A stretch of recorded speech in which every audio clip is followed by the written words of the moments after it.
Hi అండి, అందరు ఎలా ఉన్నారు? నేనైతే చాలా బాగున్నాను. ఇప్పుడు మీకు గోంగూర రెండు రకాల గోంగూరలు అయితే చూపిస్తున్నాను. మీడియం సైజు గోంగూర కట్టలు 4 అయితే తీసుకొని శుభ్రంగా వలుసుకొని 4-5 సార్లు కడుక్కొని పక్కన పెట్టుకోవాలి. కడాయి పెట్టుకొని ఒక గరిటె ఆయిల్ అయితే వేసుకోవాలి. ఆయిల్ వేడయ్యాక 10-15 పచ్చిమిర్చిని ఇలా మధ్యలో కట్ చేసుకొని తీసుకోవాలి. చిన్న ముక్కలు కట్ చేసుకొని తీసుకోవాలి. ఇవి లైట్గా వేపుకోవాలి. ఇలా మిర్చి సగం వరకు వేగాక కొంచెం ఇవి పక్కకు అనుకొని జీలకర్ర, ధనియాలు, మెంతులు ఇవి కూడా వేసి, ముందుగా వేస్తే మాడిపోతాయి అని చెప్పేసి ముందుగా వేయలేదు నేను. ఇవి సగం వేగాక ఇవి కూడా వేసి వేపుకోవాలి. పచ్చిమిర్చి వేగినాయి, ఒక ప్లేట్లో తీసి పక్కన పెట్టేసుకున్నాము.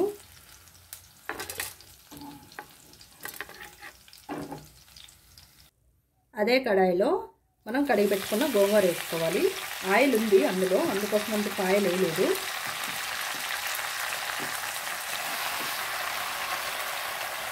గోంగూర పెట్టాం కదా, మూత పెట్టి గోంగూరని మగ్గించుకోవాలి. మధ్య మధ్యలో కలుపుకుంటూ ఉండాలి. చూసారా మనం పెట్టిన గోంగూర ఎలా అయిందో. ఇప్పుడు ఒకసారి కలుపుకోవాలి.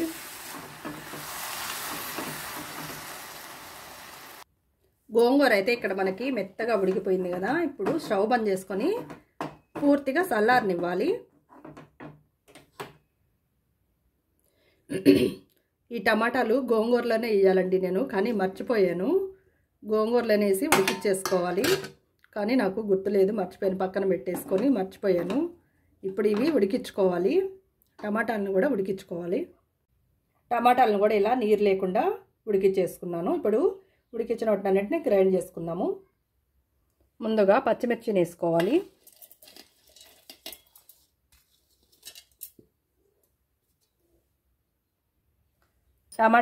టమాటా గుజ్జు కూడా వేసేసాను. 1 స్పూన్ దొడ్డుప్పు వేసుకున్నాను. ఒక్కసారి ఇలా గ్రైండ్ చేశాక గోంగూర పచ్చడిని ఇప్పుడు ఇందులో వేసుకోవాలి. ఉడికించిన గోంగూరని ఇందులో వేసేసుకొని మళ్ళీ గ్రైండ్ చేసుకోవాలి. మరీ మెత్తగా పేస్ట్గా కాకుండా కొంచెం ఇలా కచ్చపచ్చగా గ్రైండ్ చేసుకుంటేనే చట్నీ చాలా బాగుంటుంది. అదే కడాయిలో ఆయిల్ వేసుకోవాలి. ఆయిల్ వేడయ్యాక పోపు దినుసులు, ఉల్లిగడ్డలు వేస్తున్నాను. అవి కూడా కొంచెం లైట్గా వేపుకుంటే బాగుంటాయి అన్నట్టు. ఎక్కువ వేపేయొద్దు, లైట్గా వేపుకోవాలి.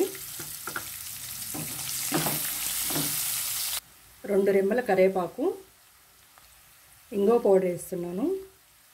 ఈ ఇంగువ పౌడర్ తోటి గోంగూర పచ్చడి చాలా టేస్ట్ ఉంటుంది అన్నట్టు. చిటికెడు పసుపు, కొత్తిమీర కూడా వేసుకోవాలి. ఇందులోనే వేస్తున్నాను కొత్తిమీర కూడా.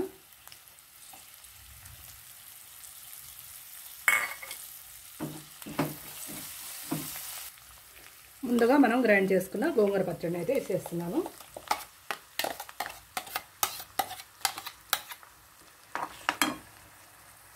ఒక్కసారి అంతా కలిసేటట్టు కలుపుకోవాలి. ఆయిల్ అంతా ఇట్లా సైడ్లకు వస్తుంది కదా, రాకుండా మొత్తం బాగా కలుపుకోవాలి. అంతేనండి, గోంగూర పచ్చడి అయితే రెడీ అయిపోయింది మనకి పచ్చిమిర్చితోటి. ఇప్పుడు ఎండుమిర్చితోటి చూద్దాము. మరొక ప్యాన్ తీసుకొని ఆయిల్ వేసుకోవాలి. ఆయిల్ బాగా వేడయ్యాక మనం తుమ్మి పెట్టుకున్న ఎండుమిర్చిని వేసుకోవాలి. మాడకుండా వేపుకోవాలి.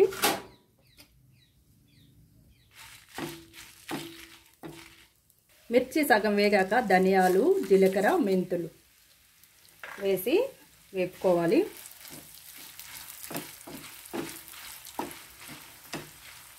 మిరపకాయలు వేగుతుంటే మంచి వాసన వస్తుంది.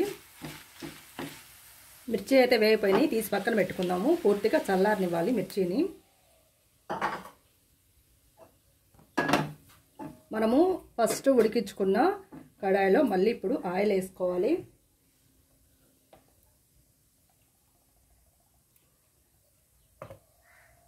ఈ గోంగూర పచ్చళ్ళన్నిటికి కూడా కొంచెం ఆయిల్ ఎక్కువే పడుతుందండి. గోంగూర వేసుకోవాలి.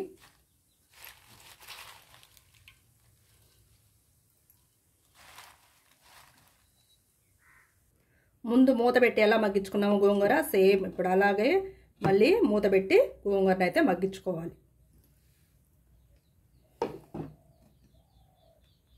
గోంగూర ఉడికిందేమో చూద్దాము. మన గోంగూర అయితే చక్కగా ఉడికిపోయింది. స్టవ్ బంద్ చేసుకుందాము. దీన్ని చల్లారనిద్దాము. ఎండుమిర్చి మిక్సీ జార్లో వేసుకున్నాను. 1 స్పూన్ దొడ్డుప్పు వేసాను. 4 వెల్లుల్లి రెబ్బలు,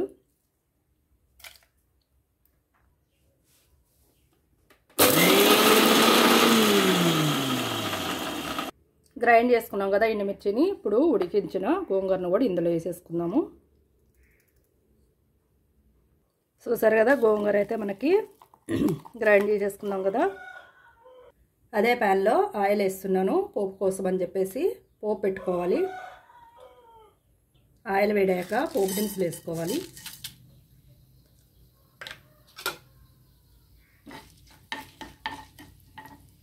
నాలుగు వెల్లుల్లి రెబ్బలు, కరివేపాకు,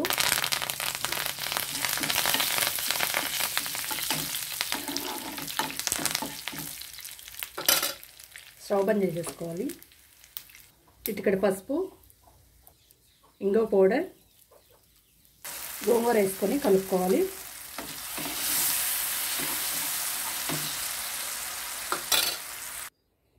చూసారు కదా ఇక్కడ గోంగూర పచ్చళ్ళు అయితే మనకి 2 రెడీ అయిపోయినాయి. మీకు తెలుస్తుందా? ఇదేమో పచ్చిమిర్చితో చేసింది, ఇదేమో ఎండుమిర్చితో చేసింది.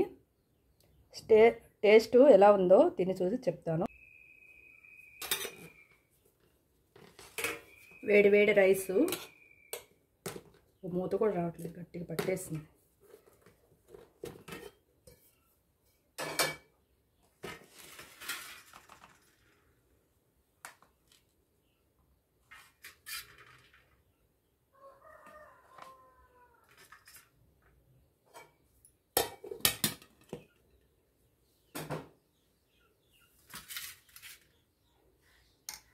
కొంచెం పచ్చిమిర్చితో చేసిన గోంగూర పచ్చడి,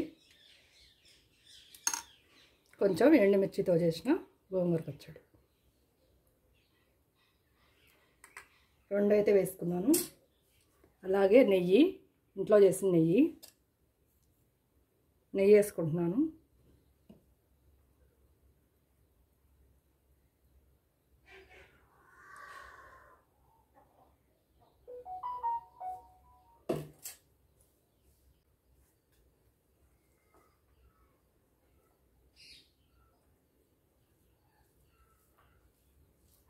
ఇప్పుడు ఎలా ఉందో మీకు చెప్పాలి కదా.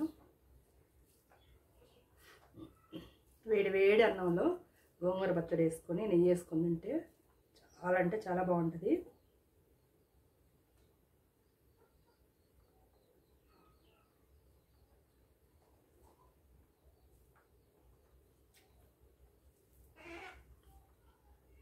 చాలా బాగుందండి. అసలు మాటలు లేవు, మాట్లాడుకోవడం లేవు.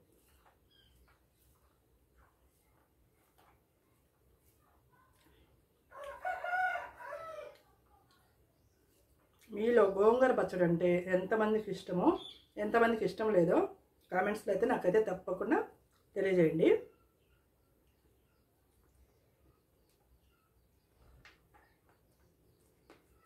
Okay, bye bye.